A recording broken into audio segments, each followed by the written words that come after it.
कि अगर ये कुछ होगा या और कुछ होगा या फेयरली हो गया, ऐसे नहीं है। ये रेडिश रहता है, स्टैंड पॉइंट कॉन्स्टिट्यूशन की वजह से रेडिशनेस ज़्यादा है उनमें। टेम्परामेंट, इरिटेबल टेम्परामेंट, इनको इतना ज़्यादा हाईली ड्यूटी के बारे में सोचते हैं तो हमेशा ये थोड़े से चिड़चिड़े रहते हैं, that's why irritable temperament. Diathesis अगर आपको जाना तो स्क्रोफुलस डायथिसिस, क्योंकि ग्लैंड के ऊपर एक्शन है, इंड्यूरेशन है, तो स्क्रोफुलस डायथिसिस, इसकी वजह से वो मैच होता है।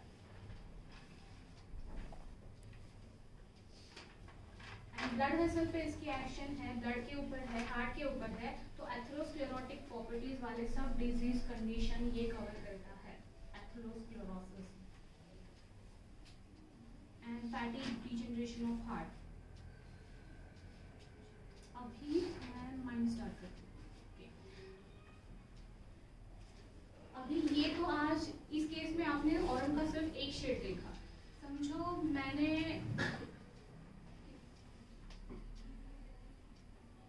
आपको कुछ काम दिया जाता है, समझो आज मैंने आपको बोला कि ये एक ड्रग है और ये पढ़ के आओ या कुछ करके आओ, मैंने एक आपको टास्क दी, तो आप वो टास्क कैसे कर सकते हैं?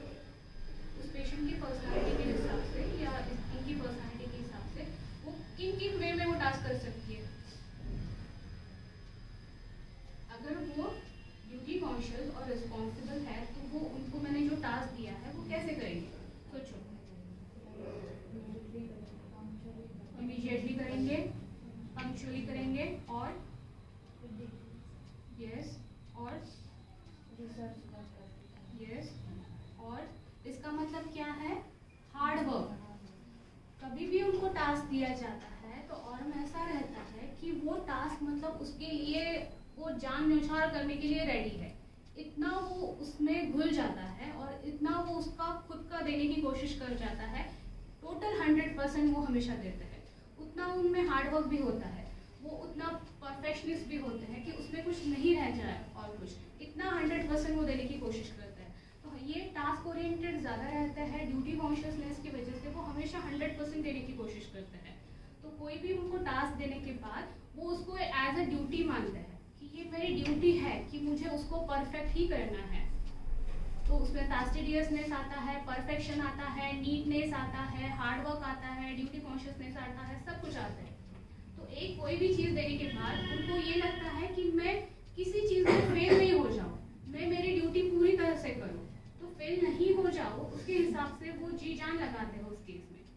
तो अगर कोई इंसान, समझो वही अगर इंसान कोई अभी जैसे आईटीज में होते हैं तो उधर कोई बंदा अच्छा काम करता है तो क्या होगा? उसका जी जान लगा के काम करता है तो क्या होगा? प्रमोशन होगा। प्रमोशन होने के बाद वो क्या बनेगा? लीडर। तो ये लीडरशिप उनमें आ जाती है क्योंकि अपने आप वो इतना शाइन करते हैं उनके काम से कि उनको लीडरशिप मिलती है और उनको भी इंटरेस्ट होता है उसमें, तो they are very good leaders. Leadership मिलने के बाद क्या होगा? समझो उस बंदे को लीडरशिप मिल गई, रिस्पॉन्सिबिलिटी आएगी। रिस्पॉन्सिबिलिटी आने के बाद अगर ये पर्सन इतना हार्ड वर्किंग है, इतना ड्यूटी कॉन्शियस है, इतना रिस्पॉन्सिबल है, तो वो कैसे करेगा उसकी लीडरशिप? बहुत परफेक्ट करेगा। उससे क्या होगा? यस, थक जाने के पहले और मैं इतना ये सब कुछ होने की वजह से वो हमेशा इतना जी जान लगाते हैं और उनकी जो ये लीडरशिप क्या है उनके लिए एज अ पावर है। जो एक पोजीशन उनको मिल जाती है तो वो पोजीशन और पावर मिलने के बाद वो हमेशा उनकी मेंटेन करना चाहते हैं रिस्पॉन्सिबिलिटी। ऐसा नहीं कि आज मिली, आज कर दिया मैंने काम, कल नहीं करूँगा, हमेशा उनको बेस्ट ही रहना होता है। तो उसके हिसाब से हमेशा वो इतना जी जान लगाते हैं कि वो मेंटेन भी होना चाहिए। ऐसे नहीं आज लीडरशिप ली है तो हमेशा उनकी लाइफ में प्रोग्रेस ही हो जाता है। आज वो लीडर थे तो और ज़्यादा ऊपर प्रोग्रेस होगा।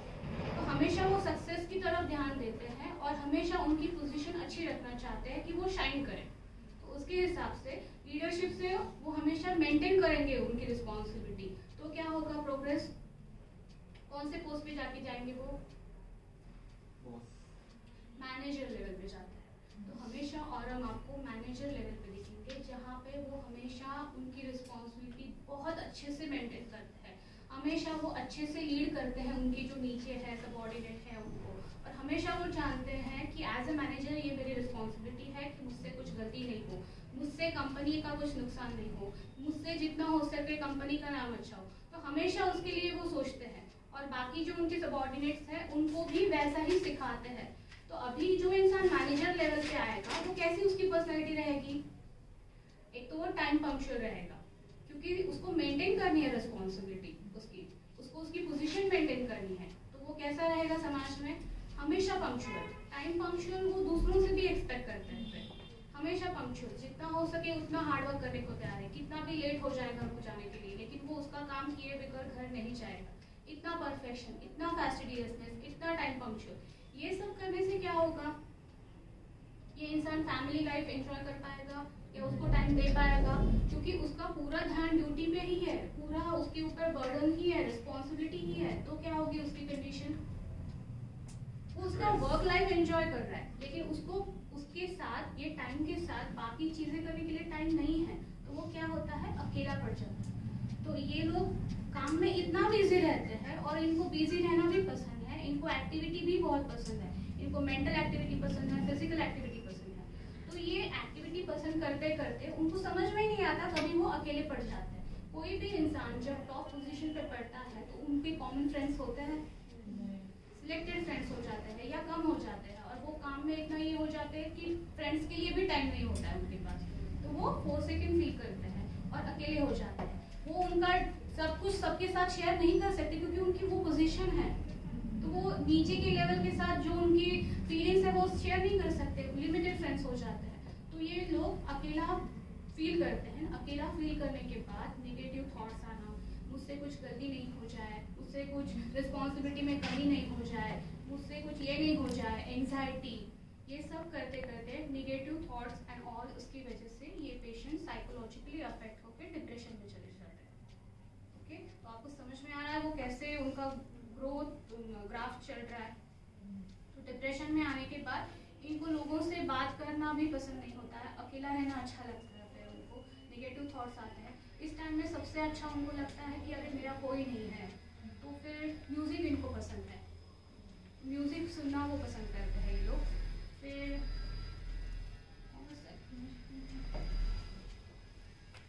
एक्टिविटी में ये लोग फिर ज़्यादा सबसे ज़्यादा खुद को और एक्टिविटीज़ में डालते हैं, हमेशा बिजी रहते हैं ताकि नेगेटिव थॉट्स नहीं आए।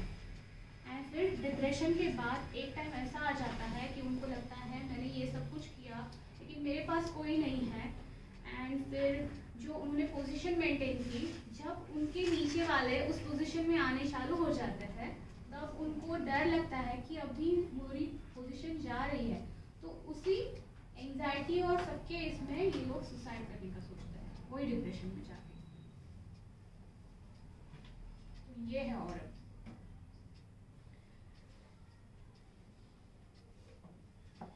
तो सबसे ज़्यादा इम्पोर्टेंट है इनके लिए खुद के मॉरल्स, अच्छा क्या है बुरा क्या है, ये इन लोगों को पसंद होता है। What is right, what is wrong, तो हमेशा राइट ही करना है, ये इनकी कोशिश रहती है। हमेशा कभी भी वो गलत काम कुछ भी नहीं करेंगे, हमेशा राइट। अगर यही इंसान, अभी ये लोगों की औरम की हमेशा प्रोफेशन कौन से में होते हैं, जैसे मैंने बताया मैनेजर लेवल पे होते हैं, ये हमेशा गाइड लीडर्स में होते हैं क्योंकि ये हमेशा बाकी के लोगों को गाइड करते हैं, तो ये हमेशा लीडर्स होते हैं। टॉप मोस्ट पोजीशन ऑफ कोई भी ऑर्गेनाइजेशन उसमें ये होते हैं। ये लोग टॉप मोस्ट स्पोर्ट्समैन भी हो सकते हैं क्योंकि उनको पता है कितना हार्डवर्क करना है। रोनाल्डो हो गया या बाकी और भी कोई आप ले सकते हो। तो इन लोगों ने इतनी टीम को जिताने के लिए क्या करना है वो खुद से प्लान करते हैं, उसके हिसाब से हार्डवर्क भी करते हैं और इतना शाइन करते हैं कि उनका नाम भी हो जाता है उसमें से। तो top most sportsman sports women भी हो सकता है क्योंकि वो सच में उतना हार्डवर्क कर रहे हैं। और मोटो क्या है, समाज के लिए भी उनको करना है, देश के लिए भी करना है, सब कुछ है। तो ये उनकी मोरल रिस्पॉन्सिबिलिटी मानते हैं वो हमेशा, और इसलिए करते हैं। उनको ये नहीं कि उनको नेम चाहिए, फेम चाहिए, पैसा चाहिए, ये कुछ नहीं। एज अ ड्यूटी, उनके लिए ड्यूटी इतनी इंपॉर्टेंट चीज़ है, उसके लिए वो मानते हैं, उसके लिए ही करते हैं। तो हमेशा वो टॉप स्पोर्ट्समैन रहेंगे, बेस्ट ऑर्गेनाइजेशन के मैनेजर्स रहेंगे, हमेशा इसी पोजीशन में रहते हैं कि जहाँ से वो हमेशा उनके काम से ही चमकते हैं। इसमें और एक पार्ट है इनका रिलीजियसनेस। जैसे इस काम में वो माहिर है, वैसे ही अगर कोई रिलीजियस इंसान है या चर्च में इंटरेस्ट जो रहते हैं, तो वो भी उस मामले में भी इतना ड्यूटी कॉन्शियस रहते हैं और इतना रिलीजियस रहते हैं कि उनको पता है कि मैं कुछ गलत काम नहीं करूँ, मेरे से कुछ गलती नहीं हो जाए।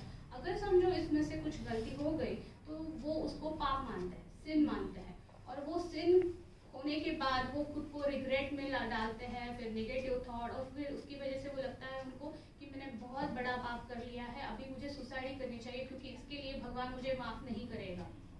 तो रिलीजियस वे में भी वो इतना डीप में जाते हैं कि कोई भी छोटी चीज को वो पाप मान लेते हैं, और खुद को ब्लेम करना सबसे खराब बात है। और की खुद को वो हमेशा ब्लेम करते हैं, सेल्फ कंडेमनेशन इसको बोलते हैं, खुद का धिक्कार करते हैं। मतलब खुद से इतना एक्सपेक्ट करते हैं कि कोई भी चीज नहीं हुई खुद की एक्सपेक्टेशन से तो खुद को एकदम डाउन फील करते हैं।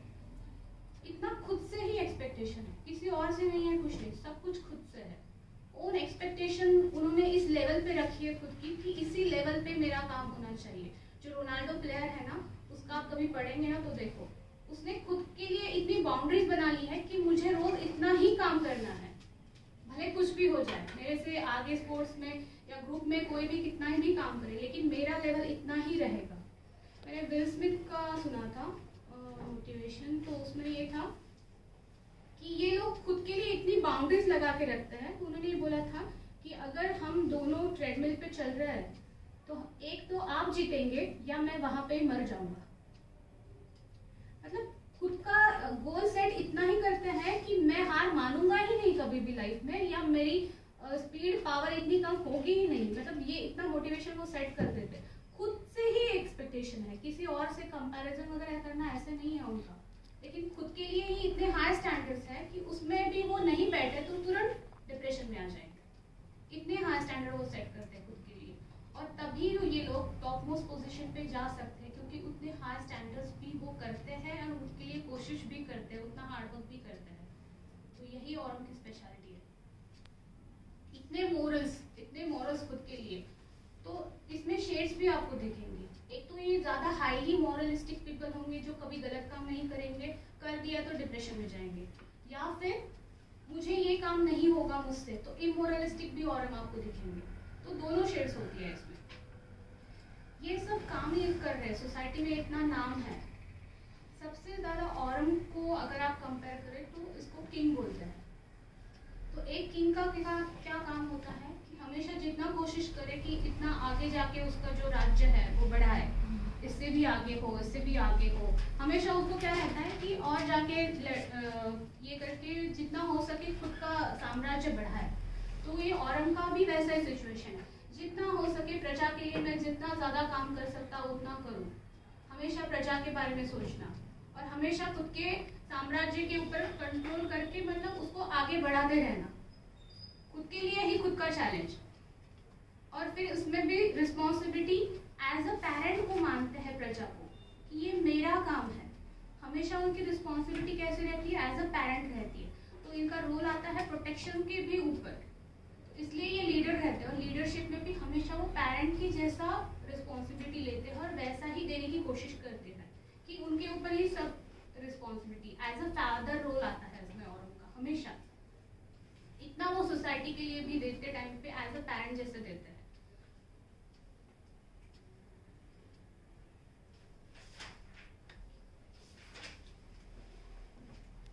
तो राजा का जो मैं बोल रही थी, तो राजा जितना प्रजा के ऊपर प्यार करता है उसके जैसा ही और होता है। तो हमेशा प्रजा के बारे में सोचना। और फिर एक स्टेज आ जाती है जब उसके कॉम्पिटिटर्स बढ़ जाते हैं, तो उसको लगता है कि अभी मेरी पोजीशन जा सकती है, अभी मैं मेंटेन नहीं कर सकता हूँ, मेरी ओल्ड एज हो गई है। तो वो स्टेज में जब वो ओल्ड एज में डिप्रेशन लेवल पे जाएगा तो वो औरम उस तरह से खत्म हो जाएगा। अदरवाइज वो किंग के जैसा ही जीता है, उसमें सक्सेस हमेशा वो एंजॉय करता है। और राजा के जैसे ही इन लोगों को शौक क्या होता है, अल्कोहलिज्म इनको पसंद है। एज ए राजा वो एंजॉय ये भी लाइफ करते हैं, सेक्सुअल लाइफ भी जैसे राजा एंजॉय करता है वैसे इनको इसमें भी इंटरेस्ट है। दो ये रिलीजियस पर्सन है, तो एक शेड इनका रिलीजियस है, तो दूसरा उसमें उनकी सेक्स लाइफ भी अच्छी है या उनको उतना पसंद है उसमें।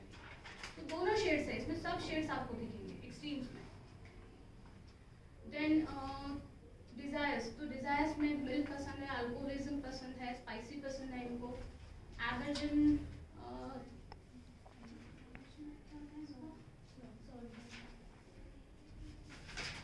ये केस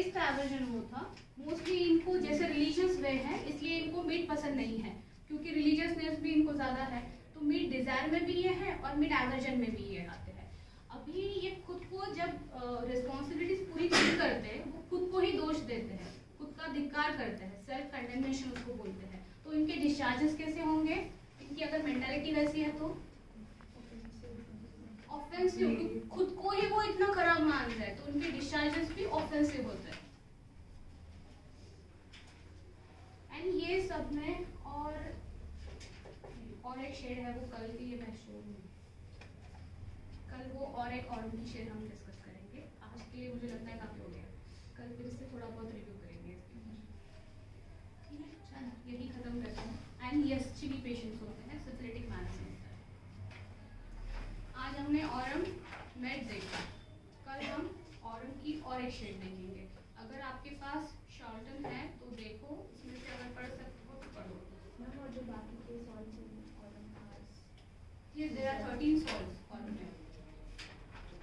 एज अ ग्रुप में ऑरम पहले कोशिश करो, फिर उसमें से जितने शेड हो सकते हैं वो हम कवर करेंगे। लेकिन मुझे लगता है आज ऑलमोस्ट मैंने सब कवर कर लिया, और उसमें से कुछ बाकी होगा तो मैं कल भी आपको बता दूँगी। ये as a group as a group, और उसमें से मेरे पास